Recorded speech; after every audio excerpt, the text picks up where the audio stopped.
Jonna was upset with me when she started to work with me because she had been involved with practices for a number of years that just taught her that all you need is awareness, which is funny to say that, that all a person needs is non-dual awareness. And then that sort of defies the whole purpose of non-dual awareness, to say a person can have that.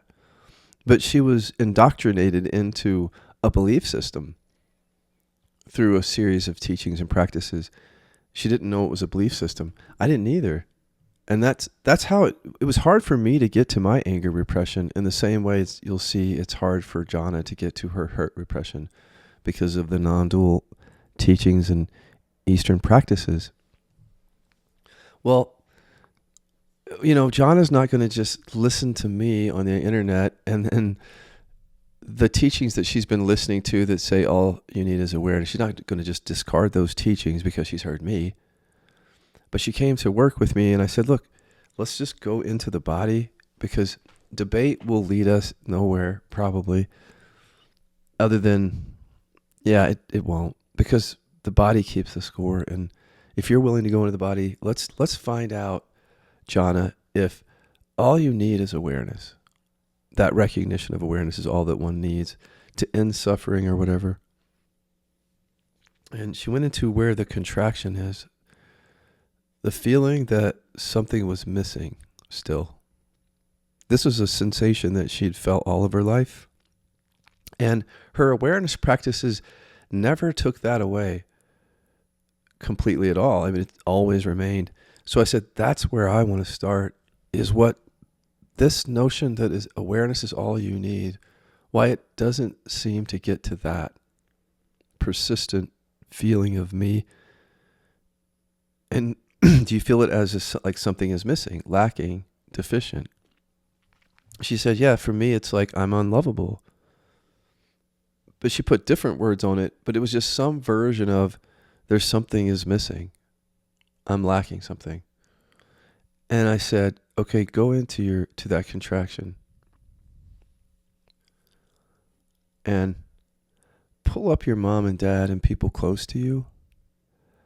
And let's go into repression inquiry on hurt, like how you can't feel and express the hurt to them.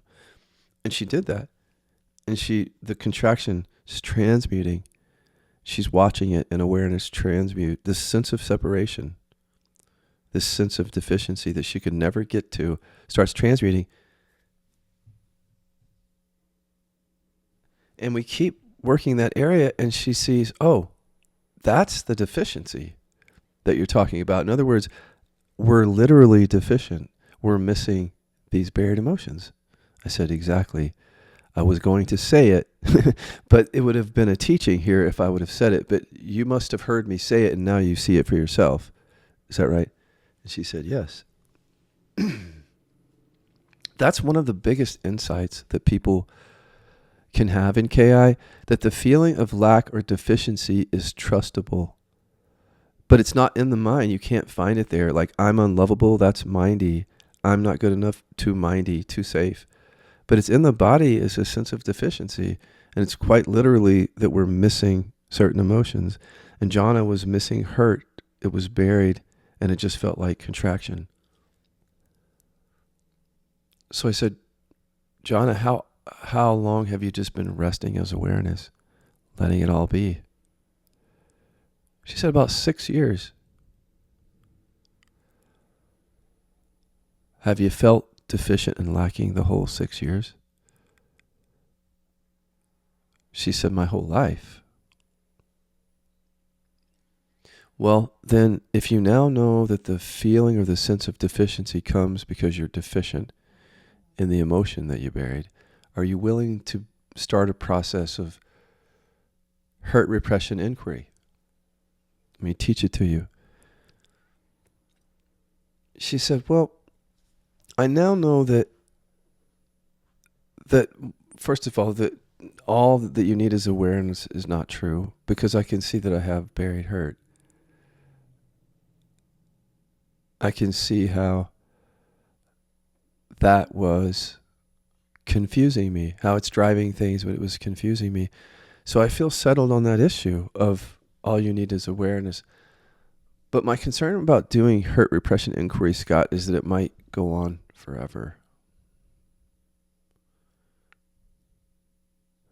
I said, well, so go into your body, into where you found this hurt repression that just feels like a contraction, and say, what do I get out of believing that if I do hurt repression work, it'll go on forever?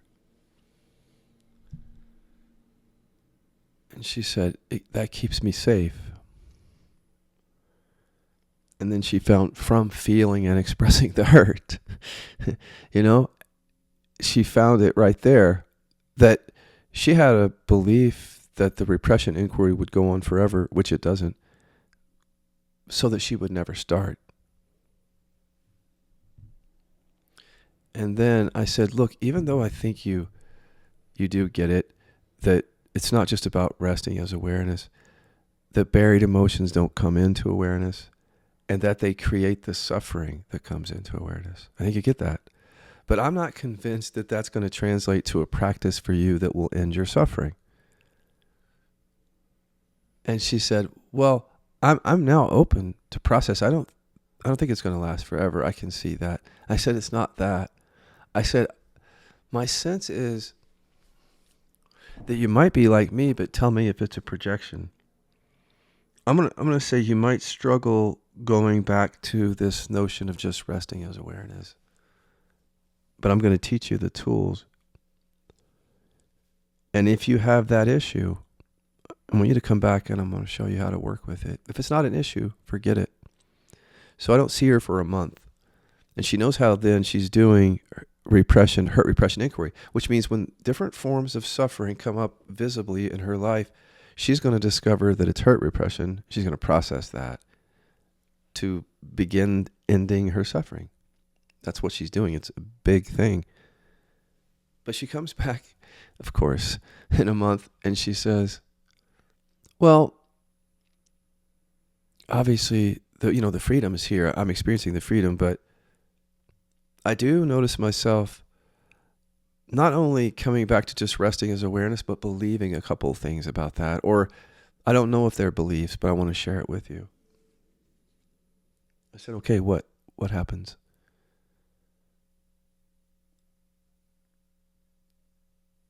And she said, when I just come back to resting as awareness, it feels like everything, that there's nothing but authenticity, because everything just arises and then it falls, and we don't have any choice on it.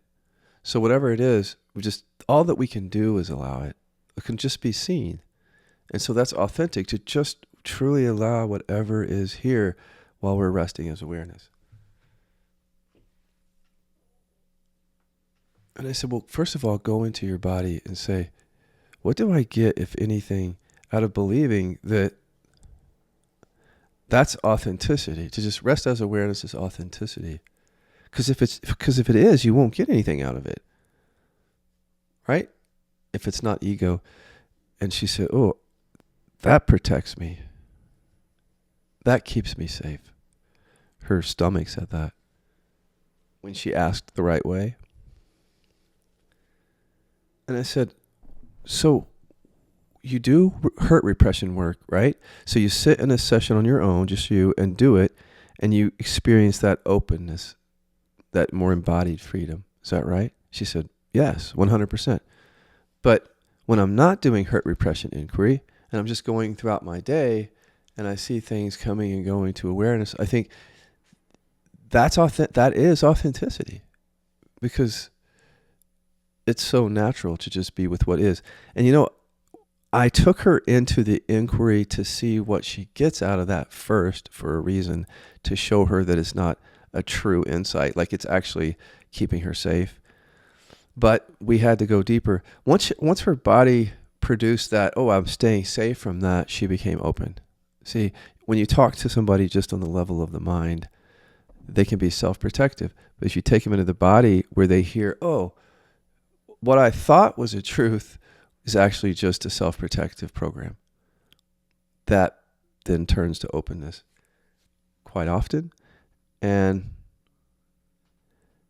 then what she saw was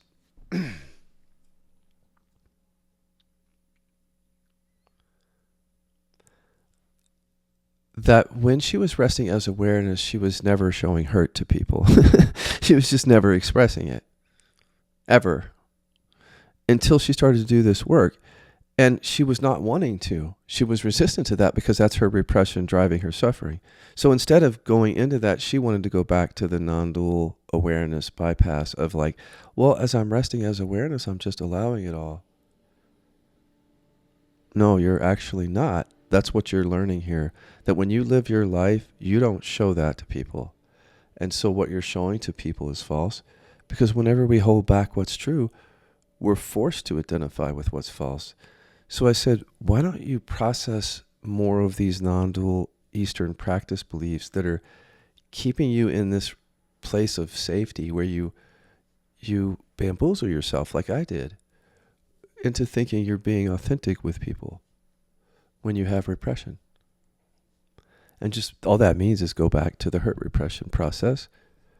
And then when you have the thought, I'm being authentic, go into your body and say, I don't get anything out of that. And if your stomach or something contracts, well, you know you're not being authentic. That's what I've learned. And so, because authenticity is just quite natural. It's not a trauma response. It's just, once you do repression inquiry, you have all these emotions online. You're not bearing some and then identifying with others and other stories that are safer. It's all truly allowed at that point. And then that's true authenticity. And you don't get anything out of that because it doesn't come from contraction or separation. It's embodied freedom. And I said, I just wanted to say that because you've been listening to a lot of teachers who don't say things like that. And you have bypassed repression like me. So Jana stayed in the process and, processed the non-dual landings, as we say. And she saw how that was just coming from fear too, fear of being herself. And she also saw that there is no self. Just like the non-dual teachings say, there's just this programming buried.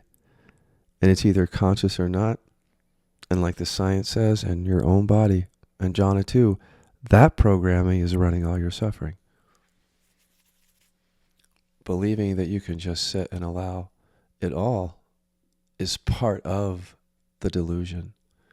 It's how repression stays buried in the body, continuing to produce different forms of suffering until you know real authenticity, like deep embodied authenticity. You'll settle for something less to stay safe and get love.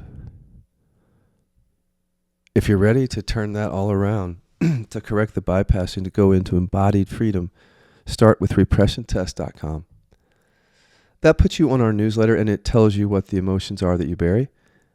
And I may put some, in the description here, I'm going to put some links to get you started if you're ready to start the work. Thank you for listening.